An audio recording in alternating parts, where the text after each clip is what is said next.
What happens when the wall you've feared all your life suddenly opens without warning? Good evening and welcome back to Wisdom by the Fireside.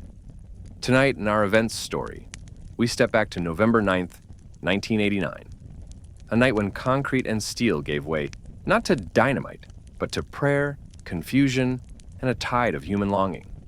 This is not just the story of a wall coming down. It is the story of hearts unchained, choices made in seconds that would echo for decades, and a moment in history when the world seemed to pause, as if heaven itself held its breath. Because on that night, East Berliners and West Berliners would meet face to face for the first time in 28 years, without bullets or barbed wire between them. But the truth of that night was not as clean as the headlines. There were moments of fear, hesitation, and moral crisis, choices no one had time to rehearse. And somewhere in the streets, under the cold glow of Berlin's street lamps, God's timing was quietly at work. The wall had been there so long it had become a part of the skyline, like a scar you stopped noticing until someone touched it. 27 concrete segments high in places, lined with barbed wire and guarded by men who had been taught to shoot to kill. Behind it, watchtowers dotted the horizon, their searchlights sweeping the night like restless eyes. To the west, life was noisy, lit by neon signs and crowded cafes. To the east, it was quieter. Not the quiet of peace, but the quiet of restraint. That evening, Klara Vogel, a 24-year-old typist in East Berlin, was locking up her office when she overheard something strange. Two men in the corridor were whispering, voices urgent but cautious. "They say, it's open," one muttered. "The border?" The other scoffed. "Nonsense. You'd be shot before you got 3 meters." But Klara's heart had already skipped. She thought of her brother Matthias, who had fled to the west when she was 15. They hadn't seen each other since. His letters never arrived, at least not to her. And now, this rumor. A few blocks away, Hans Becker, a 32-year-old border guard, stood in his watchtower at the Bornholmer Strasse crossing. The November air bit through his gloves. Usually, the sight of the wall comforted him. It meant order, the rules he had lived by since his conscription. But tonight was different. The radio in the tower crackled with confusion. An announcement on state television had said travel restrictions were being lifted. No one had told Hans what that meant in practice. One of his fellow guards, Dietrich, muttered, "If they come, do we stop them?" Hans didn't answer. He knew the standing orders, but he also knew what stop meant. Across the divide, in a warm apartment in West Berlin, Thomas and Ingrid Mueller were hosting a small Bible study when the news broke on their television. Ingrid froze with a teapot in her hand. "Thomas, listen, they're saying East Berliners can come." Thomas frowned. "It's a mistake, or propaganda." But then the camera showed live images, crowds gathering at checkpoints, faces tense and hopeful. Ingrid's mind went to her cousin Helga, whom she hadn't seen since the summer of 1961, when the wall had first gone up. She still remembered Helga's face that day, pressed against the other side of a barricade, tears in her eyes as the soldiers waved them back. And in a dim church lit only by candles, Pastor Schäfer ended the evening prayer vigil. He had been leading these quiet gatherings for months, each ending with a plea for peace and the freedom to travel. He had no idea that tonight, their prayers might already be colliding with history. As he stepped out into the cold, he heard something distant, cheering, faint, but growing. He turned toward the sound. The night was only beginning, and none of them knew that by sunrise, the wall they had lived with all their lives would no longer hold them apart. But the first cracks would not appear in concrete, they would appear in hearts. The crowd at Bornholmer Strasse was thin at first, a few dozen East Berliners in heavy coats, their breath fogging in the November air. They shuffled nervously, glancing at the guard towers, waiting for something. A command, a shot, anything to tell them what this night really was. From his post, Hans Becker watched them gather. It was nothing like the escape attempts he'd been trained to expect.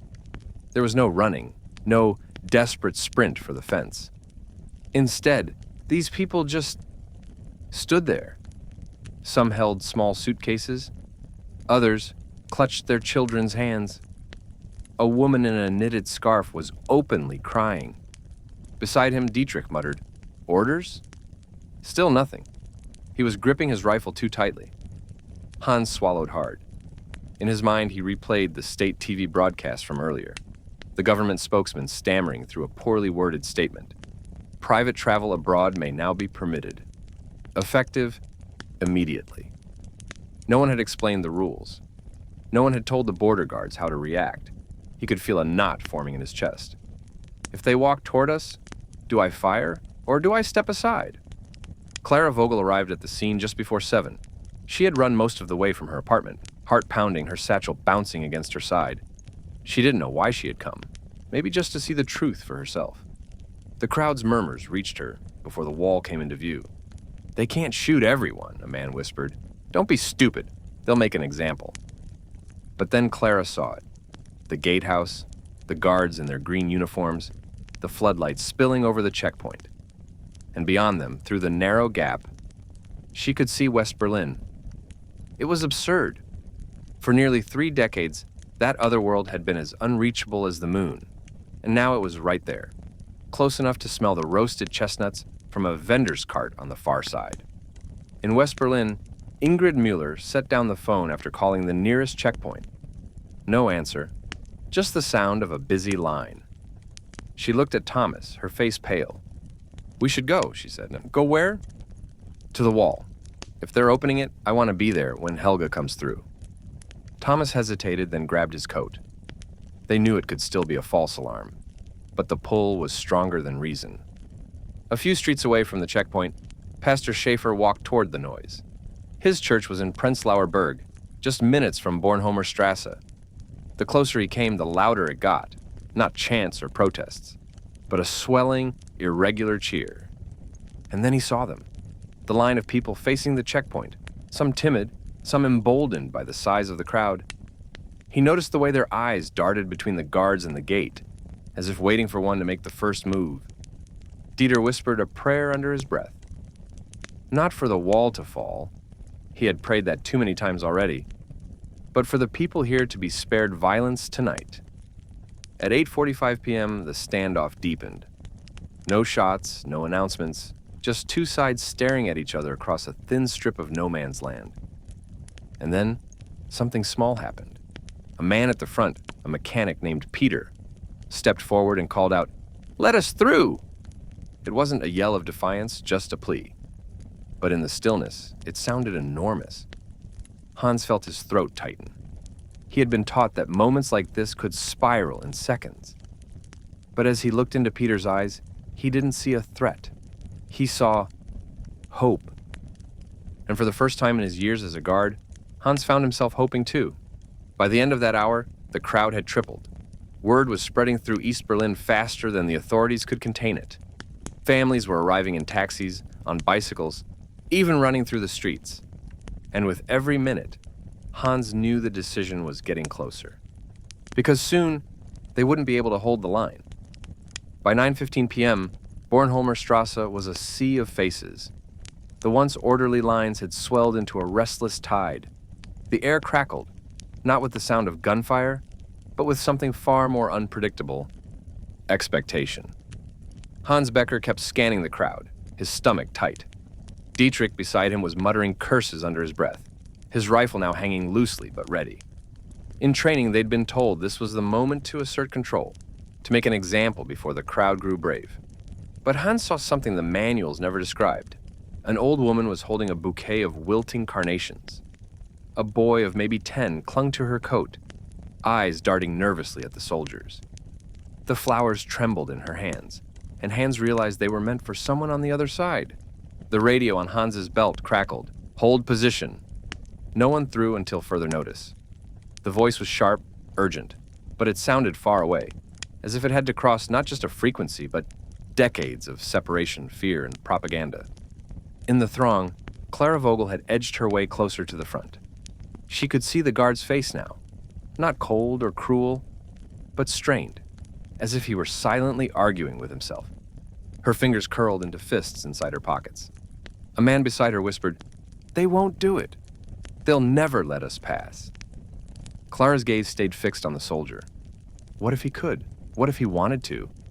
On the West Berlin side, Ingrid Mueller and her husband Thomas pressed through their own growing crowd. People were climbing onto walls and lampposts, craning their necks to see.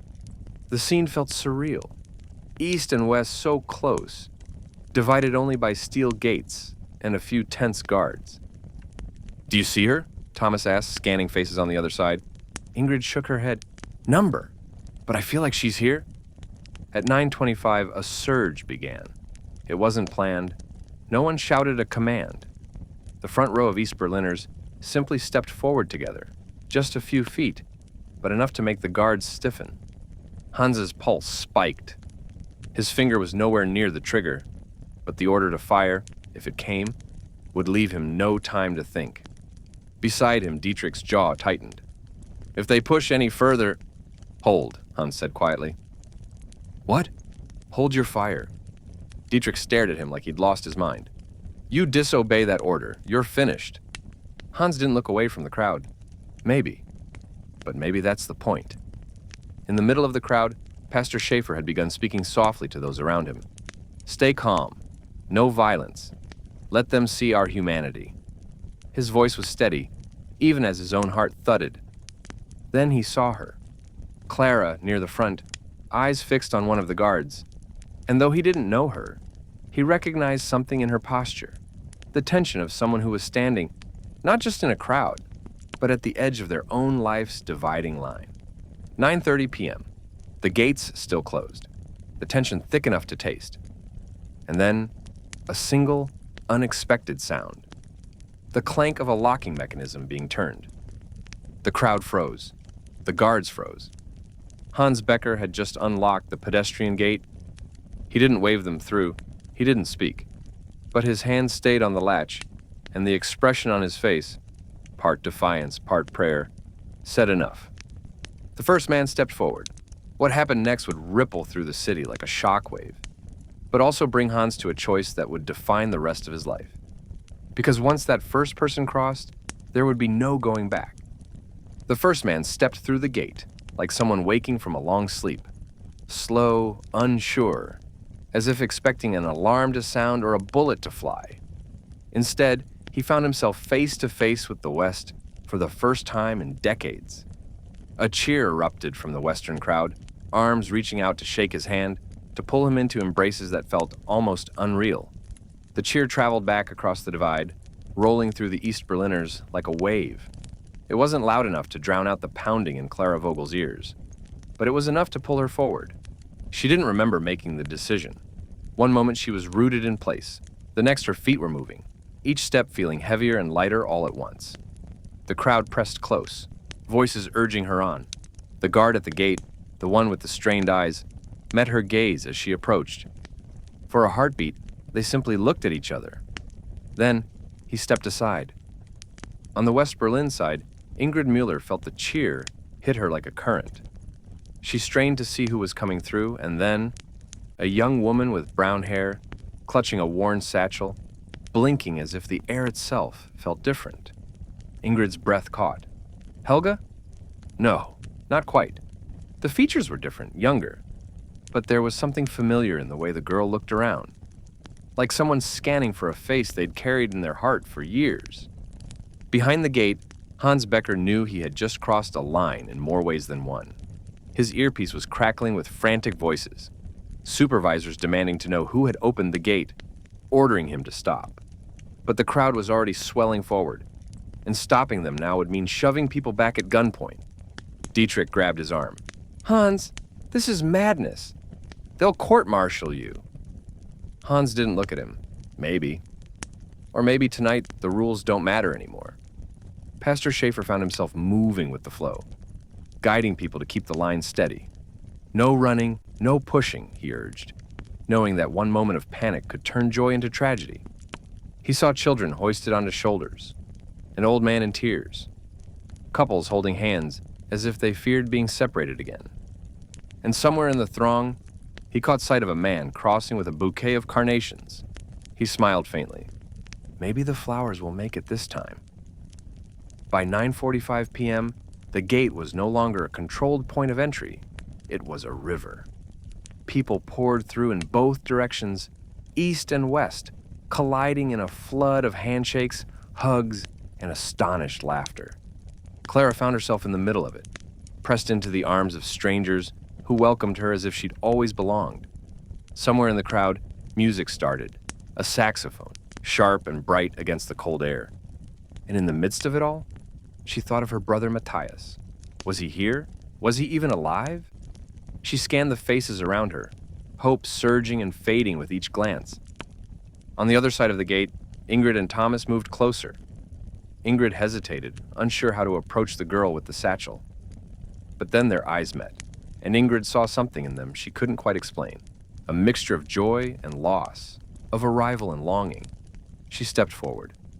"Welcome," she said softly, not knowing that this simple word would be the first in a conversation that would change both their lives. And in a watchtower just a few meters away, Hans stood back, rifle slung, watching the tide of humanity spill across what had once been the most dangerous border in Europe. He didn't know what his orders would be tomorrow. He didn't know if this moment would cost him everything. But for now, he felt an unshakable certainty that he had done the only thing his conscience would allow. By midnight, Berlin would be a city transformed. But before the night was over, each of them, Klara, Hans, Ingrid, and Pastor Schäfer, would face a truth they hadn't expected. Because sometimes when a wall falls, the hardest part is deciding what to do with the space it leaves behind. By the time the clock struck 10, the air around Bornholmer Strasse was thick with steam from breath, the smell of street food from hastily opened West Berlin stalls, and the sound of voices that hadn't been heard together in nearly 3 decades. Laughter bled into sobbing, cheers into quiet moments of disbelief.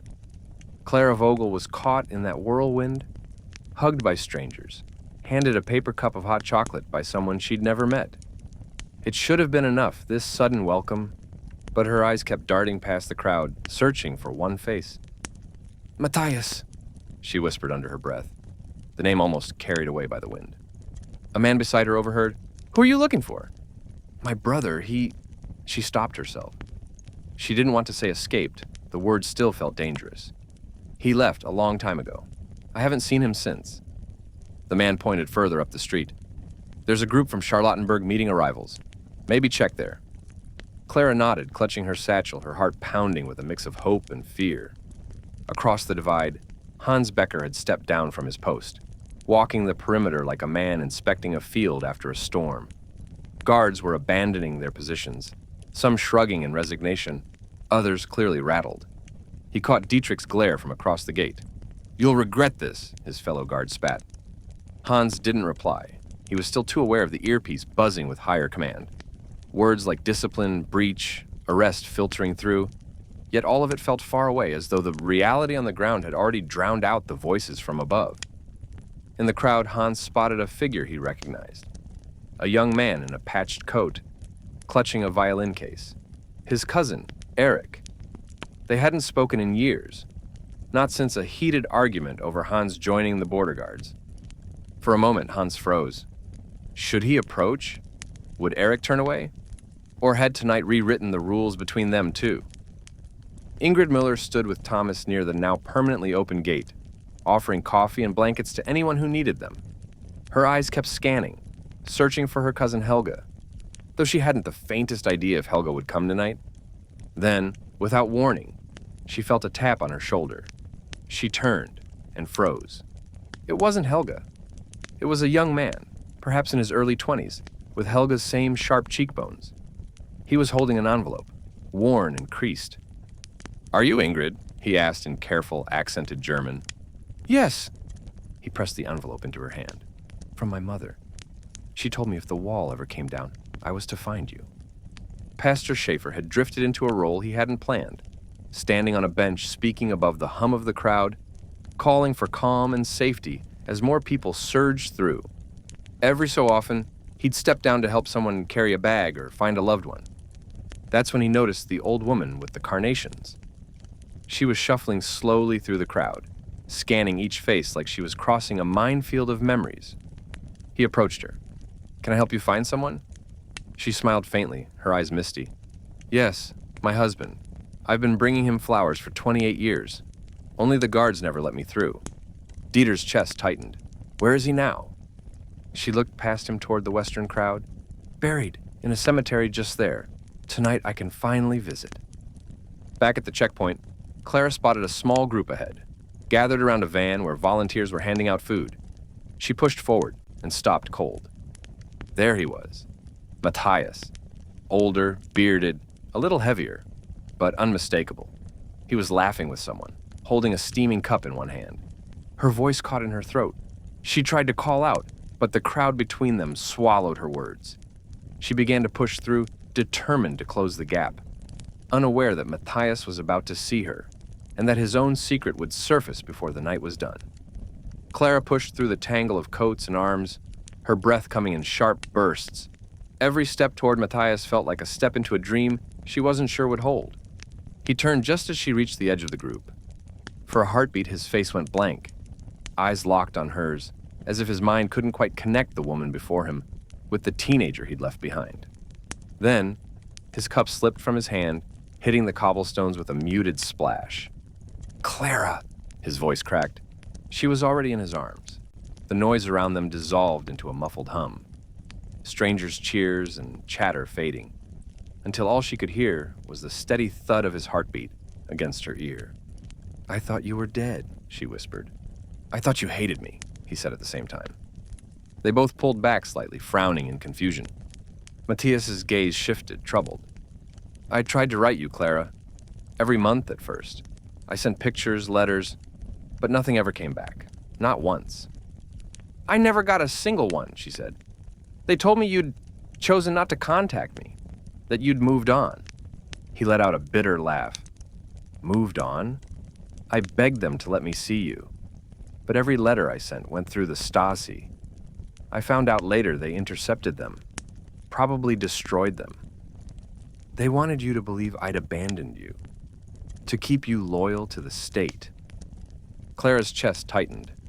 Years of quiet resentment, of imagining him choosing a new life without her, dissolved in an instant, replaced by a sharper grief for all the stolen time.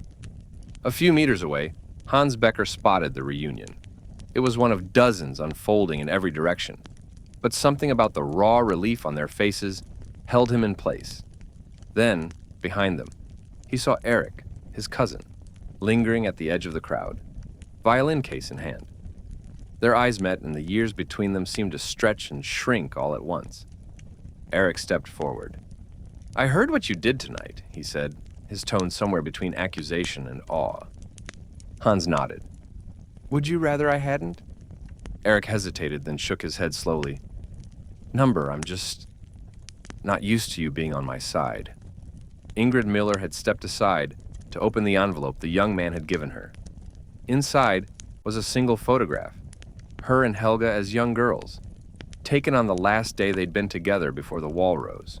On the back, in faded ink, was a message. One day, God will erase this line between us. Wait for me on the other side. Tears blurred the words. She looked up at the young man. Where is your mother now? She's sick, he said softly, but she's coming. She didn't believe it was true until she saw it on TV. She told me to find you first. Amid the joy, Pastor Schäfer guided the old woman with the carnations toward the cemetery gate. It was just beyond the border, and the West Berlin police, now relaxed, waved them through. The moment she stepped inside, she knelt in the cold earth and laid the flowers. Her lips moved in silent prayer. Dieter watched from a respectful distance, a weight settling on him. How many prayers had been trapped on one side of that wall all these years? Klara still clung to Matthias's coat sleeve, afraid that if she let go, he might vanish again. But beneath the joy was a quiet anger at those who had kept them apart. Matthias seemed to sense it. They built the wall to keep us from dreaming, Klara. Tonight, it's gone. Don't let them keep the bitterness standing in its place. She nodded, but in her heart she knew. Forgiveness would be its own wall to tear down. The flood of people through Bornholmer Strasse had become unstoppable. Laughter, weeping, and the shuffle of countless feet echoing off the concrete slabs that just hours earlier had stood like the very definition of permanence. But in the midst of the celebration, Hans Becker felt the weight of a shadow he knew was coming. A voice barked through his earpiece, sharp and cold. "Becker, report to the command post, now." Hans's stomach tightened. He looked toward the crowd, toward Eric, still holding the violin case, then toward the guardhouse. It was only 20 meters away, but every step felt like walking into a storm. Inside, the room was dimly lit, the air heavy with cigarette smoke. 3 senior officers stood around a table littered with maps and radio equipment. Their faces were carved with the kind of authority that didn't need to raise its voice to command fear. "You opened the pedestrian gate without authorization," the man in the middle said. His tone wasn't a question, it was a verdict. Hans kept his voice steady. The crowd was growing restless. We had no clear orders on how to handle it. There could have been violence if we didn't act. The officer's eyes narrowed. "You mean you decided to rewrite procedure?" Hans met his gaze. I decided not to shoot unarmed citizens who only wanted to cross." A muscle in the officer's jaw twitched. "You've signed your own discharge, Becker. And if this government holds, you may answer for more than that." Outside, Eric lingered near the wall, his fingers brushing the latch of his violin case. He could see Hans through the window, tense and unmoving. For years, he had resented his cousin for wearing that uniform, for being a willing cog in a machine that kept so many in fear. But tonight, watching Hans face down his own commanders, Eric saw something else. A man willing to risk everything on a single moral choice. Klara Vogel and Matthias had moved to the side of the street, leaning against the cold stone of a building as they caught up in breathless fragments. "They told me you'd married," she said. "I never did," he replied quickly. "Couldn't. It never felt right while I didn't know if you were alive and well." Klara shook her head slowly. "They lied to both of us." Matthias's expression darkened. "Yes, but tonight, we don't let the lies win." On the western side, Ingrid Mueller and the young man who carried her cousin's letter had joined a small cluster of arrivals being welcomed with food and hot drinks. Ingrid was speaking with him quietly when she heard a voice behind her. "Ingrid?" She turned, and there was Helga. Older, thinner, a scarf wrapped tight against the cold, but still unmistakably Helga. Ingrid dropped the cup she was holding and rushed forward, arms outstretched. The two women embraced like a dam breaking, years of distance, mistrust, and longing flooding out in one sobbing moment. Back at the checkpoint, Hans's superior leaned closer. "Do you understand what you've done, Becker? If control is lost at the other crossings, the blame will start here." Hans's reply was quiet but unwavering. Control was already lost the moment you told people they were free, then tried to keep them chained. The room fell into a taut silence. Finally, the officer turned away with a disgusted wave. "Get out of my sight. Go enjoy your victory while it lasts." Hans left the command post without looking back. Outside, the cold air hit his face like a baptism. He didn't know what tomorrow would bring. Discipline, demotion, maybe worse. But tonight, he was exactly where he needed to be. By midnight, the wall had become more than a political boundary. It was now a meeting place, a bridge made from the rubble of division. But in the glow of that bridge, some would find reconciliation and others would discover that freedom came with its own new battles to fight. Midnight in Berlin. The wall was no longer a silent sentinel of stone. It was alive, vibrating with the hum of thousands of voices, laughter cutting through decades of fear. Camera flashes lit the night like tiny bursts of lightning, catching moments that would be pored over in newspapers and living rooms for years to come. Klara Vogel stayed close to Matthias, her hand curled around his arm as if afraid he might dissolve into the crowd. Yet even in the glow of reunion, she felt the odd pull of uncertainty. They had found each other, yes, but what came next? He had a life here in the West. She still had a job, an apartment, and obligations in the East, at least until the dust settled. And beneath it all was the bitter knowledge of what had been stolen from them. You can open a gate in seconds, she thought. But how long does it take to open a heart that's been locked for 28 years? Hans Becker had returned to the gate, standing to the side now. No rifle, no helmet, just a coat pulled tight against the cold. He watched people crossing in both directions. Some East Berliners heading west for the first time, some West Berliners stepping into the east to see where their relatives had lived. A man in his 40s approached him cautiously. "Were you one of the guards here earlier?" "Yes," Hans said. The man's eyes searched him. Then, "Thank you. I didn't think I'd live to see this." He extended his hand. Hans hesitated before taking it, the handshake firm, human, nothing like the stiff salutes he'd exchanged for years. It struck him then.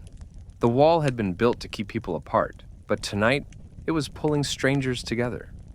And in that connection, something holy flickered. Ingrid Mueller sat with Helga at a small folding table, set up by volunteers, steam rising from mugs of mulled wine between them. The young man, Helga's son Marcus, stood nearby, watching the two women talk like they had been interrupted mid-sentence 28 years earlier, and were only now resuming. Helga's voice trembled. "I kept thinking, if I saw you again, what would I say first? And now I can't stop crying instead." Ingrid smiled through her own tears. "We'll have time now, Helga. Time we thought we'd lost." But as she said it, Ingrid wondered, was that true? Or would the months ahead reveal new divides, invisible but just as real as the concrete that had stood here this morning? At the edge of the cemetery, Pastor Schäfer lingered as the old woman placed the last of her carnations on her husband's grave. The wind tugged at his coat, but he didn't move. She looked up at him. "You prayed for this night, didn't you?" He nodded. "For years." She sighed. "Then you know, God's answers don't always come quickly. But when they come, they're complete." Dieter felt the truth of her words sink into him. The wall hadn't fallen in a moment. It had been weakening for years, in meetings, in whispered prayers, in the hearts of people who chose not to give up. Maybe freedom was always like that. An answer slowly built in the unseen, until one night it finally burst into the light. Back in the crowd, Klara and Matthias walked toward the West Berlin train station just to see it, to stand on ground that had been a forbidden dream. They didn't know that, before the night was over, one of them would face a decision that could change whether they stayed together or parted again. The glow of West Berlin's street lamps felt warmer than the East's pale, clinical light. Klara Vogel noticed it as soon as she and Matthias stepped further into the city. Storefronts open late, cafes spilling golden light onto the cobblestones. The sound of music from somewhere just out of sight. It was intoxicating. But beneath her awe, a knot of unease tightened. Matthias seemed different here. He walked with an ease she hadn't seen before, greeting people on the street, laughing with strangers. He fit here, in this unrestrained world. She wasn't sure if she did. As they passed a newsstand, Matthias slowed. A headline in bold letters caught his eye. "Borders open. East Berliners flood the West." There was a photograph beneath it. Not from tonight, but from years earlier. An old black and white image of a young man leaping over barbed wire, a soldier just behind him. Klara gasped. "That's you!" Matthias's jaw tightened. "It was the day I escaped. They used it in the West, like I was some hero. But the truth?" He trailed off, glancing away. "What truth?" He looked back at her, eyes shadowed. "The soldier chasing me, he was my friend. He could have shot me, he didn't. And I never saw him again. I've been carrying that debt ever since." Klara felt a chill. It was the first time she realized that her brother's freedom had come tangled in a moral knot of its own. At Bornholmer Strasse, Hans Becker was preparing to leave when a black sedan pulled up. Two men in plain coats stepped out. They didn't carry rifles, but Hans recognized them immediately. Stasi. One of them spoke without preamble. "Becker, you're to come with us. Now." Hans didn't move. "For what reason?" The man's voice was flat. "For questioning regarding your conduct tonight." The crowd around them had thinned, but there were still enough people to notice. A few murmured, some edging closer as if to intervene. Eric stepped forward, violin case still in hand. "He's not going anywhere," he said. The Stasi officer's gaze flicked to him, cold and disinterested. "This is not your concern." Hans met his cousin's eyes, a silent exchange passing between them. He could go quietly, or resist and risk escalating the situation in front of civilians. Both choices carried consequences. Ingrid Mueller and Helga were still seated, their mugs empty now, when Marcus returned from the volunteers' table. "They're saying some East German officials are here in the West looking for people," he murmured. Helga frowned. "For what?" "No one knows." Ingrid's stomach sank. She'd seen the way some former officials reacted to tonight's events. Not all of them wanted the wall gone. If they were hunting for certain names, trouble could follow. Near the cemetery, Pastor Schäfer walked the old woman back toward the main road. The streets here were quieter now, but his mind wasn't at rest. He'd heard whispers from other pastors about the government trying to keep certain records hidden, even now. He wondered, in the joy of the moment, how much truth might be buried before morning came. Back in the street near the newsstand, Matthias touched Klara's arm. "We should find somewhere to stay tonight.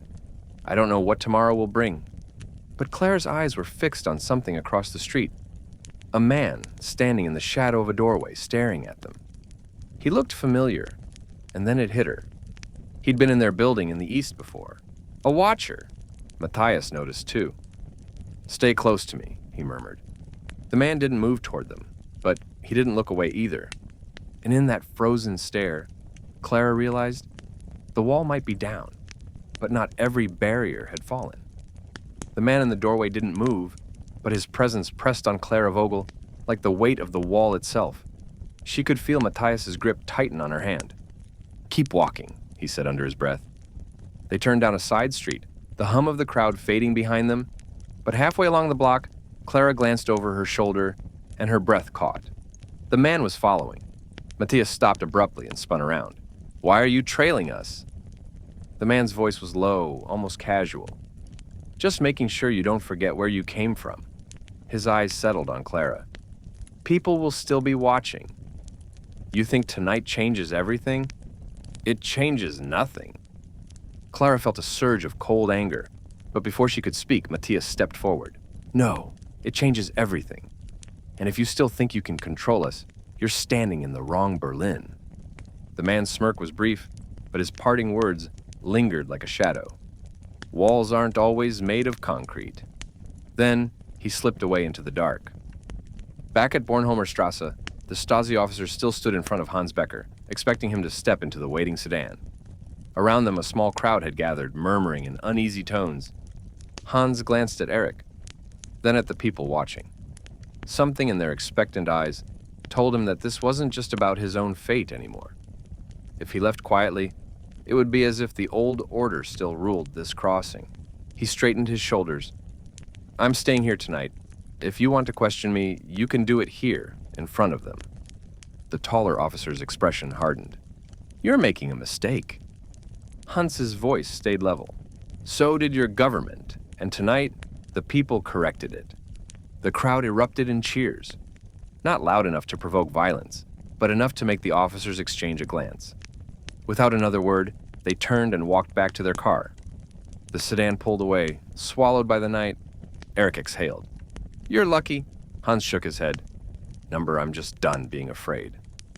In the west, Ingrid Miller and Helga had decided to walk toward the Brandenburg Gate.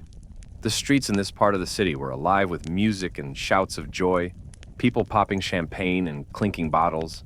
But Marcus lagged behind, his gaze darting to a pair of men in plain coats who seemed to be moving with them, always at a distance. When they reached a busier intersection, Ingrid noticed them too. They weren't celebrating. They were scanning the crowd, their eyes lingering too long on certain faces. "Don't look back," Marcus murmured. "Let's turn with the crowd. Lose them." Helga gripped Ingrid's arm. "Why would they be following us?" "Because some people still want to hold on to the past," Ingrid said quietly. Near the cemetery road, Pastor Schäfer walked alone now, the old woman having gone to meet relatives. His thoughts were heavy, full of the stories he'd heard tonight. And yet, as he passed a street corner, he saw something that stopped him. Two young men, one from the east, one from the west, kneeling together on the pavement, praying. No one had told them to do it. They just had. Dieter's chest tightened. For all the darkness that still lingered, there were moments like this, quiet, unrecorded, but powerful enough to shift the soul of a city. Somewhere in Berlin, under the same cold November sky, Klara and Matthias, Hans and Eric, Ingrid and Helga, all found themselves walking into the unknown. The wall was gone, but the night was reminding them. Freedom was not the end of the story. It was only the beginning. By 1 a.m, Berlin's heartbeat had shifted toward the Brandenburg Gate. Word had spread. Thousands were converging there, not for speeches or orders, but simply to be together in the place that had symbolized division for so long. Klara Vogel and Matthias followed the flow of the crowd westward, the cold air buzzing with anticipation. The man who had followed them earlier seemed to have vanished, but his words still echoed in Clara's mind. Walls aren't always made of concrete. She didn't know whether to feel defiant or afraid. When the gate came into view, lit by floodlights, she felt her breath catch. Even from a distance, it seemed unreal. A place she'd seen in grainy photographs now glowing like something out of a dream. Matthias slowed beside her. "I never thought I'd stand here again," he murmured. From another street, Hans Becker and Eric approached. Hans had refused to go home. He told Eric he wanted to see the gate tonight, to witness with his own eyes that the change was real. They passed groups singing folk songs, strangers sharing bread and cigarettes, and even a few East German guards who had shed their rigid posture and were mingling freely. It was disorienting, but also healing. As they neared the plaza, Hans spotted 2 familiar figures on the edge of the crowd, the Stasi officers from earlier. But this time, they weren't watching him. Their eyes were fixed elsewhere, scanning the gathering like hunters in a dense forest. Ingrid Mueller, Helga, and Marcus reached the gate from the opposite direction. The air here was thick with emotion. People were laughing, crying, kissing the stones. Some climbed onto the wall itself, silhouetted against the sky. Helga gripped Ingrid's arm. "Do you see them?" she whispered. Ingrid followed her gaze. 2 men in plain coats, the same ones Marcus had spotted earlier. They were moving deliberately, heading toward a smaller knot of East Berliners near the gate. And at that moment, weaving through the crowd from yet another direction, Pastor Schäfer arrived. His breath puffed white in the cold, his eyes wide at the sight before him. The gate loomed ahead, not as a barrier now, but as an open archway, a passage. He moved instinctively toward the center, where voices were rising in song. It wasn't an anthem, not even a hymn, just a wordless melody that seemed to lift into the night air like incense. And then, as if drawn by invisible threads, the 4 separate paths began to converge. Klara caught sight of Ingrid first, the older woman with kind eyes she'd met briefly at Bornholmer.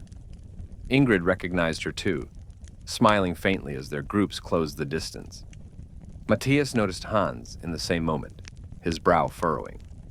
"Hans Becker?" Matthias said slowly. Hans turned and froze. Recognition flared in his eyes. "Matthias Vogel?" Klara glanced between them. "You know each other." Hans hesitated, then nodded. "Yes, we met years ago." Matthias's voice was low, heavy. "You were the one chasing me the night I escaped." The noise of the crowd seemed to dim around them. For a moment, neither man moved. The past hung between them like a shadow, a night when a single decision had changed both their lives. "I didn't fire," Hans said quietly. "I know," Matthias replied, "and I've been wondering why for 28 years. Hans's gaze didn't waver. "Because some walls are already falling long before they hit the ground." Around them, the song swelled. Pastor Schäfer had found his way to the circle and now stood only a few steps away, his voice joining the others. The melody carried like a prayer over the city, one that felt less like an ending and more like a beginning. And in that moment, under the arch of the Brandenburg Gate, the truth was clear. The wall had fallen, yes. But the real work, the work of tearing down the walls within, had only just begun. The song at the Brandenburg Gate had no leader, no conductor. Yet it grew in strength, drawing voices from every corner of the plaza. Some sang in German, others hummed wordlessly, but together they formed a single rising sound, warm against the November night. Pastor Schäfer stood near the center, feeling the vibration of it in his chest. For months, he had led prayer vigils in dim, half-empty churches, wondering if they mattered. Now, without any script or plan, here it was. Thousands of people praying with their voices, lifting something invisible but undeniable into the cold air. He raised his hand slightly, not to command, but to welcome. And slowly the song gave way to silence, a deep, charged silence that seemed to press against the very stones of the gate. Klara Vogel felt her hand in Matthias's tighten. She didn't know what was happening, but the hush made her heart race. She turned to see Pastor Schäfer, his voice steady, carrying without a microphone. For 28 years, this wall told us who we could love, where we could walk, and what we could dream, he said. But tonight we see the truth. No man, no government, no stone can stand forever against the will of God. The crowd murmured in agreement, the words rippling outward. Hans Becker stood a few paces behind Matthias, his hands in his coat pockets, his head bowed. When Schäfer spoke of walls, he felt the sting of it in his own conscience. Not just the wall he had guarded, but the ones he had built inside himself. To avoid guilt, to obey without question, to not see the faces on the other side. Beside him, Eric glanced over, studying his cousin's expression. "Maybe this is why you stayed tonight," he said quietly. Hans didn't answer. He wasn't sure yet, but a part of him hoped it was true. In the crowd, Ingrid Mueller felt Helga's hand slip into hers. They had stood shoulder to shoulder for the speeches of politicians before, but this was different. No banners, no slogans, just people from both sides, standing together in the cold, aware that they were living something fragile and holy. She thought of the letter Helga had sent all those years ago, the one that never reached her until tonight, and realized it had come true in more ways than she'd imagined. The pastor's voice softened. "We will rebuild from here, not just our streets, but our trust. And when we do, let us remember that the God who brings down walls also calls us to remove the ones we hold in our hearts." Heads nodded, some wept openly. A few bowed their heads. Then, without warning, a man in the crowd began reciting the Lord's Prayer aloud. Others joined. The voices wove together, imperfect but unified, echoing against the gate's columns. Klara felt tears on her cheeks. She didn't know if they were for the years lost, for the brother found, or for the strange, quiet certainty that this night would mark the rest of her life. Matthias leaned toward her and whispered, "Whatever happens now, we meet here again next year, no matter what." She nodded, not trusting her voice, and high above on the stone ledge of the gate, someone unfurled a simple banner. "Die Mauer ist gefallen, aber Gott bleibt." The wall has fallen, but God remains. The first pale light of dawn crept across Berlin, painting the wall's battered surface in soft gold. The night's roar had quieted to a low murmur, pockets of celebration still flickering, but many now drifting homeward, exhausted yet unwilling to let go of the moment. Klara Vogel stood with Matthias at the edge of the Brandenburg Gate Plaza, her eyes fixed on the horizon. The cold morning air stung her cheeks, but she didn't care. "Do you feel it?" Matthias asked. "What?" "The weight," he said. "It's gone. For years I woke every morning with it on my chest. Now, it's just air." Klara smiled faintly, but in her heart, she knew the weight wasn't entirely gone. Not for her. She still had to return to the east to collect her things, to face neighbors and coworkers who might see her differently now. And yet, for the first time, she felt she could walk into that life with her head held high. Hans Becker leaned against the base of the gate, watching the last of the night's crowd drift away. He had refused to leave with the other guards when they were ordered back to their barracks. The thought of retreating into the old structures felt wrong now. Eric joined him, holding 2 steaming paper cups. "Coffee?" he said simply, handing one over. Hans accepted it with a nod. "Thank you." They stood in silence for a while before Eric spoke again. "What will you do now?" Hans shrugged. I don't know. I can't go back to guarding borders, not after tonight. Eric glanced at him. Then maybe it's time you started guarding people instead. A few meters away, Ingrid, Mueller, and Helga sat on the cold stone steps of the gate, Marcus standing beside them. The sisters, for that's how they felt again now, had spent the night telling stories of the years apart, filling in decades of missing details like mending a torn quilt. Helga's voice was softer now. Ingrid, I don't know how to live here yet. Everything feels too big. Ingrid took her hand. We'll take it slow. No one says you have to change all at once. The wall fell in a night, but our hearts will need more time. Marcus looked at them both. At least we have that time now. Pastor Schäfer stood just beyond the gate, watching as a small group of volunteers collected trash from the plaza. He had seen nights of political change before, but never one so steeped in human connection.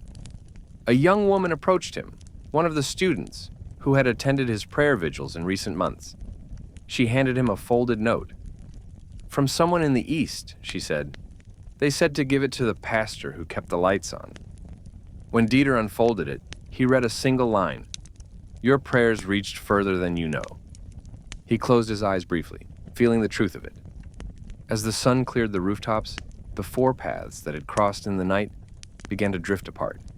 Klara and Matthias turned toward the station, ready to face what waited in the east. Hans and Eric walked toward a side street, speaking in low, thoughtful tones. Ingrid and Helga remained seated a while longer, watching the sunrise. The city was quieter now, but in that stillness, a question seemed to hang in the air for all of them. What will you build where the wall once stood? The morning had shifted from gold to pale blue when Klara, Vogel, and Matthias reached the West Berlin train station. The crowd here was thinner but still charged with quiet excitement. People clutched shopping bags, cameras, or nothing at all. Just the pure novelty of standing somewhere they had once been forbidden. At the ticket counter, Matthias turned to her. You don't have to go back, you know. We can start the paperwork. Make it official that you live here now. Klara shook her head gently. I have to go back, at least for a little while. Not because I want to stay, but because I want to leave on my own terms. I want to pack my things, say goodbye to the life they told me I couldn't escape. I need that closure. Matthias studied her, then smiled faintly. Then, I'll come with you. Across the city, Hans Becker and Eric walked through the now unlocked gate into East Berlin. For Hans, the crossing felt different this time. Not like returning to a post, but like stepping into foreign ground where he might have to prove himself. What now? Eric asked. Hans glanced at a church spire in the distance. I think I'm going to find the pastor who's been holding those vigils. I want to know what kept him standing in the cold every week when it looked hopeless. Eric raised an eyebrow. That's a strange first stop. Hans took a deep breath. Not if I'm going to learn how to do something that matters. Near a cafe, not far from the gate, Ingrid, Mueller, and Helga sat at a small table, steam curling from mugs of coffee. Marcus was flipping through a West Berlin newspaper, translating headlines for his mother. Helga kept glancing at the street, as if half expecting to see someone she knew. It's strange, she said. Everything is new, but I keep looking for the old. Even the cobblestones look different here. Ingrid reached across the table. Maybe that's the gift of today. We can walk on new stones without forgetting the old ones. Helga smiled. Then walk with me when I see the rest of this city. In a quiet corner of East Berlin, Pastor Schäfer unlocked the church doors for morning prayer. He expected only a handful to come, the way it had been for months. But as the bell rang, people began to arrive. Not a trickle this time, but a steady stream. Some still wearing the same clothes from last night's celebration. A man in a border guard's coat stepped in, hesitating near the doorway. Dieter recognized him immediately from the vigil gatherings in the plaza. Welcome, the pastor said simply. Hans Becker gave a short nod, then stepped inside. By late morning, the city was fully awake. Trams clattered, shop doors swung open, and in dozens of homes, families sat together over meals they had never expected to share again. The wall was still standing in places, but already, hammers were in hand. Each blow would bring down more than concrete. By late afternoon, the wall itself had become a gathering place for an entirely new kind of crowd. People with chisels, hammers, and anything they could use to chip away at its gray, scarred face. The rhythmic tapping and scraping rang out like a strange music, part celebration, part exorcism. Klara Vogel and Matthias stood side by side before one of the massive concrete slabs. Matthias had managed to borrow a hammer from another Berliner, and now he handed it to her. "Go on," he said. She hesitated, palm running over the cold, pitted surface. For nearly her entire life, this wall had been more than a structure. It had been a sentence. She raised the hammer, feeling the weight in her arm, then struck. A small shard of concrete broke free and fell into her hand. She stared at it for a long moment before slipping it into her satchel. "To remind me," she said softly. A few sections down, Hans Becker was also standing before the wall, Eric at his side. People recognized him as one of the guards from the night before. Some gave him nods, others just curious glances. Eric held out a small chisel. "Your turn." Hans set the tip to the concrete and struck once, twice, 3 times until a chunk came loose. He turned it over in his hand. The inside was lighter than the surface, unmarked, untouched by the years of division. Hans looked at Eric. "Even the strongest wall is weaker on the inside than it looks." Near the Brandenburg Gate, Ingrid, Mueller, and Helga approached a section where families were taking turns. Marcus was already at work, chipping with surprising precision. When he handed the hammer to his mother, Helga froze. "I don't know if I can," she admitted. "Part of me feels strange, hurting it. It's been here my whole life." Ingrid smiled gently. "Then don't think of it as hurting. Think of it as making room for something better." Helga's first swing was timid. The second was not. On the East Berlin side, Pastor Schäfer stood with a group from his congregation. They'd brought no tools, only their voices. As others chipped away at the wall, they sang a hymn of thanksgiving, the sound floating above the noise of steel on stone. A man beside him, a stranger with tears on his cheeks, whispered, "I never thought I'd live to see this." Dieter nodded. "Neither did I. But God has his own calendar." As evening fell, the chipped edges of the wall gleamed in the glow of street lamps and camera flashes. People cradled their fragments like relics, not of the wall's power, but of its defeat. Klara, Hans, Ingrid, Helga, Matthias, Eric, and Pastor Schäfer each held their piece differently. Some as a trophy, some as a reminder, some as a promise. But all of them knew the real demolition work was yet to come, inside themselves and in the city's soul. Night settled again over Berlin, but the city no longer looked the same.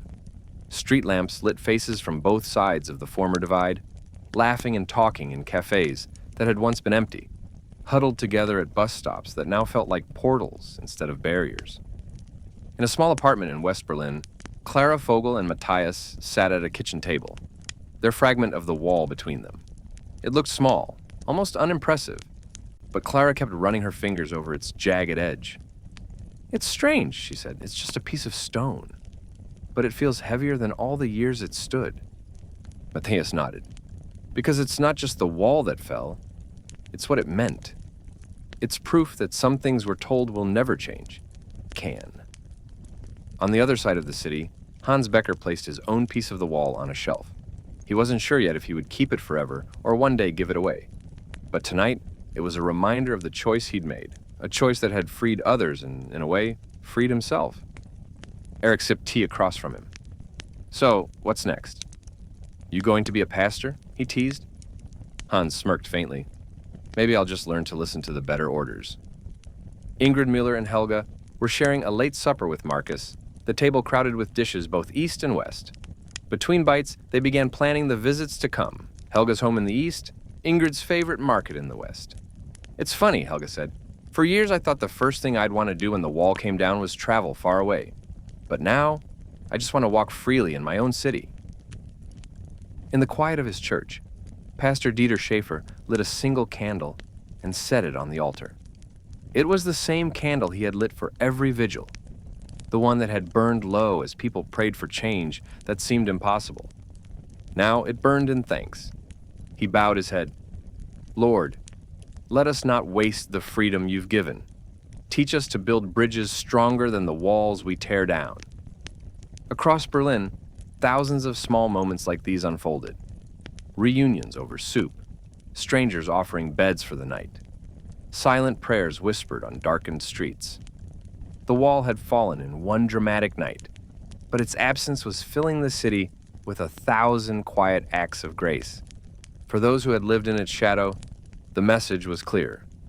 Some walls fall with a hammer, others fall with a choice, and the ones in our hearts fall only when we let them. If the story touched your heart, share it to the ones you love. And if you would like to listen to more like it, you know where to find us.